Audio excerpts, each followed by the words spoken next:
Hello, welcome to White Birch Tarot and Astrology. I apologize for my voice.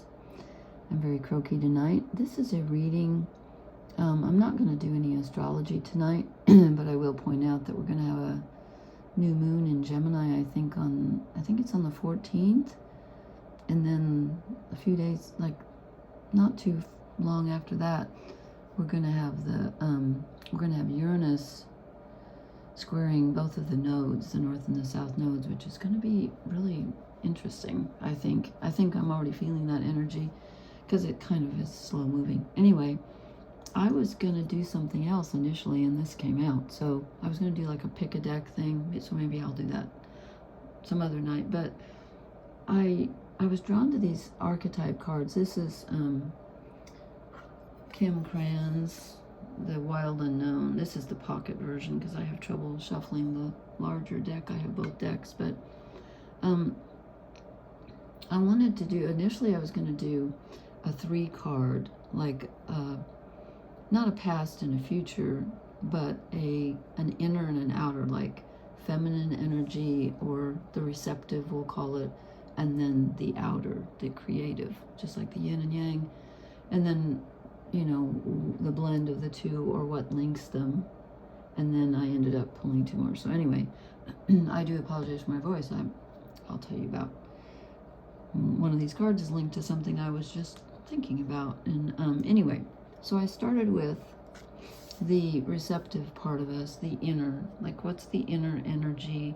What's the, if you want to call it, the intuitive side? And I got the Mother, which is just about as yin as you can get, right? And I've never pulled this card. Actually, I don't use this deck much, and I've only pulled one out of 5 of these cards. So this is the Mother. And of course, this is the source. This is where we all come from. And in the book, it says that this is about, and I think this is a positive. These are not in reverse, and I don't really do them in reverse. But it says, you know what, it's so small, I can't even read it unless I hold it in front of here. Glowing, generative, creative, and nurturing. The negative side is dim, exhausted, controlling, and limiting. I'm not feeling that tonight. But it says this, and there's some words written in orange here.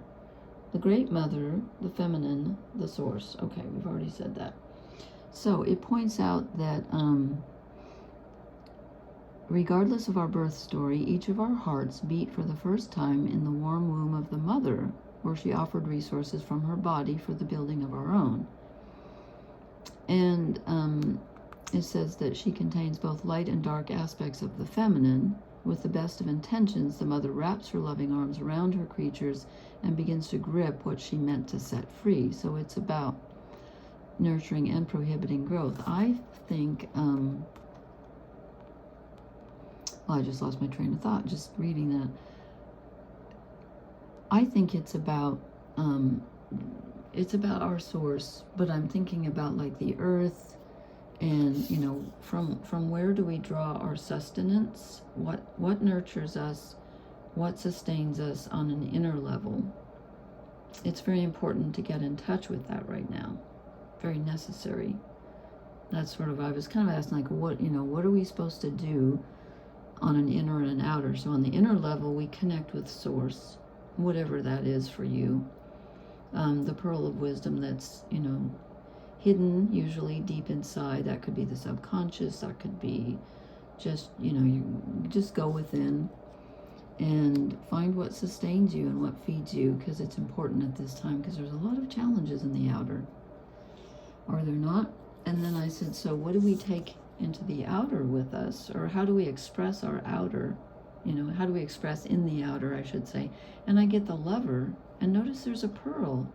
He's got the pearl with him. So he or she took it into the outer world.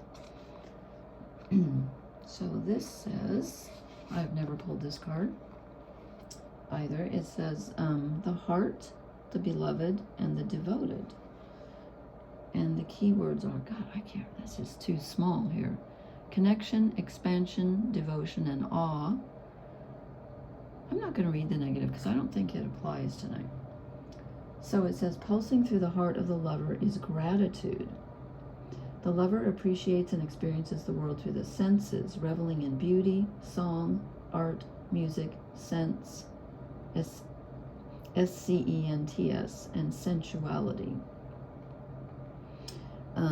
It says, the energy awakens at the tip of our tongue when we taste the sweetness of honey, kiss a lover, or speak gentle words to a child. So it says, in order to feel it, we must be fully present and awake with no expectations or rules about what should be. The lover is in awe of what the world presents, reveling in the glorious details, grateful to savor every last drop of life's offerings. So this is about being out, getting out there, experiencing, and also being creative, giving of yourself. So it's about enjoying, it's about gratitude. We take the pearl with us from whatever we were given or whatever we have hiding deep inside us, and we take it into the outer, and we enjoy. Oh, there are pearls on the white and black pearls around the edge. I didn't even see that. 3, 6, 9, 12. Okay. 13, but it's, 15, 17. Anyway, so that's very interesting because this is kind of an archetype, I feel like, of, the inner and the outer. Because what's more outer than being in relationship, whether it's with a person or it's like whatever feeds us on the inner, whatever feeds us in the outer. We're born to be in relationship with other things. That's why we're alive. So it's about go out there and do it, and enjoy it and be grateful for it. And then I said, I wasn't really clear about, I was like, okay, so what joins the two? And I get the bridge, which is almost kind of funny because that's what bridges do. But I think the message in this one is about, because this popped in my mind when I saw the bridge. I can't remember who said it, but somebody said, how you do anything is how you do everything. And I was thinking with this thing with the nodes coming up, the north and south nodes of the moon, it's like the path you're on, the way you walk towards something is every bit as important as what you walk toward or what you walk away from. Because the path is kind of everything if you think about it. And there are many paths. I mean, you can see that here. But it's important which path you choose. The key words on this are the connection, the link, the gate. So how do we connect the two? And it says acceptance, magic, communication. And I'm not going to talk about, I will talk about that. It says lacking boundaries and forcing connection. That's what we don't want to do. Okay, bridges are built to connect two worlds. They create flow, allowing us to travel between realms, ideologies, pardon my voice, personalities. This archetype is the gesture of acceptance, of saying yes rather than withdrawing, separating, and saying no. When we cross a bridge to an unknown land, now I can't even talk. Okay, come on. When we cross a bridge to an unknown land, we are led magically into a new reality. We open up to otherness. That's the end of the sentence. We open up to otherness. Healing and communication are made possible. We enter a state of curiosity, wonder, and learning. I apologize for my voice. I'll tell you why it's this way in a minute. The shaman, for example, creates the bridge between the everyday world and the sacred. So it says this card asks us to study the connections between the seemingly disconnected parts of our life, i.e. relationships, ideologies, histories. And I think this is important. It says, remember that a bridge can't be forced. It must be made with love. Yes, that's very important. That's the feeling I got when I saw it was like, how you, it's not so much about, yes, we need communication, yes, we need connection, but be very careful with whom you form connections and how you do that. It's how you do the connecting that matters. And then I drew this one first. I'll talk about this one first because I said, okay, what's the blessing? What's the ultimate, what's the overarching energy?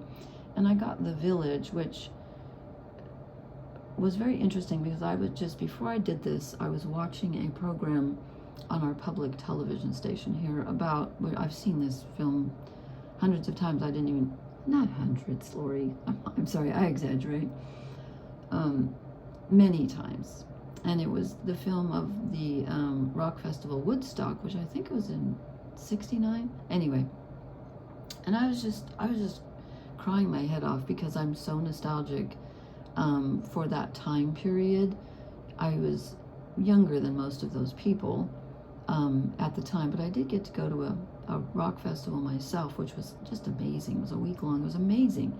I was only 15, but I was so nostalgic for that time and thinking about people, so many people together. There were like 500,000 people, and the one I was at had 100,000, and then on the weekend there were 200,000, and there was not one incident of violence, not one incidence of theft. I mean, it was just astounding what went on in those days. I think we need some of that today. So I was thinking about, gee, I always wanted to live in a commune, and then I drew the village, and I thought, really? That's interesting. Because I think we need this so badly today. The world feels so, what's the word? Not contrary, but like people are so divisive. There's sides, and I hate that. And yet I suppose I'm part of that too, because I want change. But anyway, so the village, it says, why did she write this in orange on white? I can hardly read it. The hometown, the family, the tribe. Yes. See if I can read that. It says intimate, rooted, intergenerational, and communal. Small-minded, gossipy, trapped, and restricted. That's kind of Gemini energy, which we have a lot of right now. It says the village presents us with a conundrum. On the one hand, it's the place that feels most like home, the place to which you can always return. Nostalgia and comfort draw us back. Pardon my voice. On the other hand, it's the very place you must leave in order to grow. It says, all around the village an unspoken boundary exists, one most villagers do not want you to cross. Though some support your leaving, still you hear whispers of doubt as you venture beyond its borders, leaving them behind. The energy of the village is present any time we feel restricted by a certain group, community, family, place, or ideology. It might have served us in the past, yet staying within its parameters will never satiate our thirst for life. Thank the village for all it has provided, knowing you will someday return. For now, the world awaits. So again, it's about venturing out, beyond our comfort zone, and yet I feel very strongly that it's also about finding our tribe and connecting. We need connection so badly.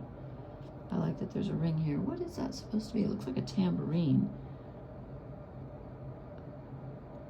I'm not sure what that is. It's just arrows and am I missing something? Is that, I don't know what that is. And is that wheat around the wheat, or loaves and fishes? I don't know what that is, but yeah.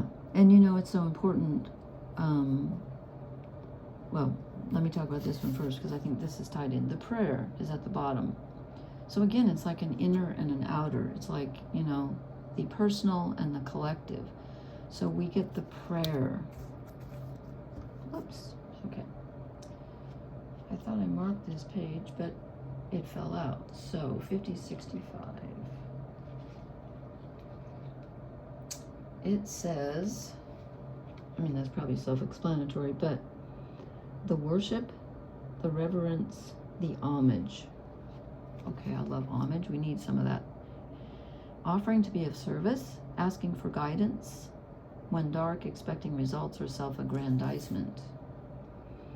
It says, what is prayer? When are we in a state of prayer and when are we not? That's a good question. To whom or what do we pray? It says, prayer leads us beyond our ego as we move from our little story to the big one. Some say we are in a state of prayer anytime we are not the center of our own thoughts. Others say prayer is a natural result of gratitude. There's gratitude again. Perhaps it is simply surrender or service. Whatever prayer is for you, this card reminds us of its importance. Get quiet, low, humble, and soft. Bow and touch the ground as your heart lifts to the sky. Though it may be uncomfortable, it is time. Nothing else will do. That doesn't sound uncomfortable to me. It sounds lovely. Now I had a thought, and then, oh, I know what I was thinking, and this is going to the astrology a bit, but I was thinking about the north and south nodes, the south node in Virgo and the north node in Pisces, because one is about, Virgo's about acts of kindness and service. Service is sort of the key word for Virgo, and the details. It's like doing something for others on a very, on an earthy level. It's an earth sign. And it's opposite Pisces, which is the one, the overarching spirit that connects everything. You could say the village in a way. So I feel like this is saying, it's important, like your inner self feeds the village, whether you know it or not. Even if you're not part of a village, it does. Just as, whatever way you were nurtured is probably going to affect the way you express and take in what is on offer. So I think this is asking us to remember our connections, to pass them on, but to be very careful of the way in which we do it, because we are the bridge. We all are. So I think it's kind of it's a reminder, it's an urging, and it's also kind of a cautionary tale about, you're the bridge. So be careful about, what kind of nurturing energy do you want to pass on? And what kind of prayers do you want to go to the village? You're part of the village. So anyway, I hope this made sense for somebody. I found it interesting. I like these cards. They're very deep. Anyway, I will talk to you later. Please leave me a comment. Let me know how it resonated, and let me know what's going on with you. And please hit the like, share, and subscribe buttons. And I will talk to you later. Blessings, everyone. Good night.